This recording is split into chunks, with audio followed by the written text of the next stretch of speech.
நம்ம இன்றைக்கி பார்க்க போகிற படம் குட் ஃபார்ச்சூன். ஜான் விக் அப்படிங்கிற படத்தில் நடித்த அந்த ஃபேமஸான அந்த ஜான் விக் கேரக்டர் நடித்தவர் தான் இந்த படத்துலேயும் மேஜர் ரோல் பண்ணியிருக்காரு. அவர் இந்த படத்தில் என்னன்னு பார்த்தீங்கன்னா, அவர் வந்து ஒரு ஏஞ்சலாக வர்றாரு.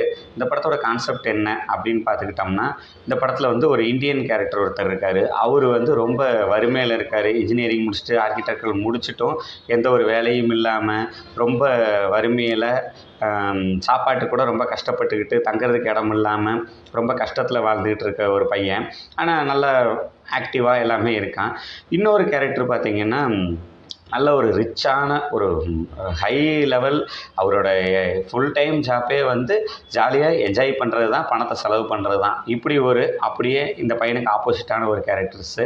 ஸோ இப்படி 2 கேரக்டர்ஸுக்கு நடுவில் இந்த ஏஞ்சலாக இருக்கிற இவர் வந்து அந்த 2 கேரக்டரையும் இடம் மாற்றி வச்சிட்றாரு.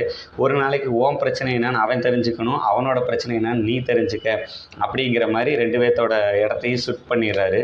ஸோ அப்படி 2 பேர் ஷிஃப்ட் ஆனதுக்கப்புறம் என்ன ஆச்சு, அவங்களோட லைஃப் ஸ்டைலில் என்ன நடந்துச்சு, இதனால் அந்த ஏஞ்சலுக்கு என்ன ப்ராப்ளம் வந்துச்சு அப்படிங்கிறதும், திருப்பி இவங்க எப்போ மறுபடியும் அவங்களோட இடத்துக்கு பொசிஷனுக்கு திருப்பி வந்தாங்க அப்படிங்கிறத படத்தில் நல்லா இன்ட்ரெஸ்டிங்காக சொல்லியிருப்பாங்க.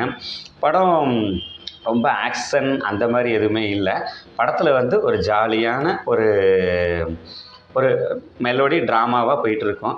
இன்றைக்கி இருக்கிற ப்ரெசண்ட்டில் ஒரு ஏழையாக இருக்க ஒருத்தன், பணக்காரனாக இருக்க ஒருத்தன், இவங்க 2 பேர்த்துக்குள்ளே இருக்கிற வேறுபாடுகள், இதில் அவன் லைஃப்பை கொஞ்ச நாள் கூட இவனால் வாழ முடியுமா அப்படிங்கிற மாதிரியும், அதுக்கப்புறம் இவங்க 2 பேரும் சந்திக்கிற பிரச்சனைகள், இந்த மாதிரி சில விஷயங்களை நீட்டாகவே சொல்லியிருக்காங்க.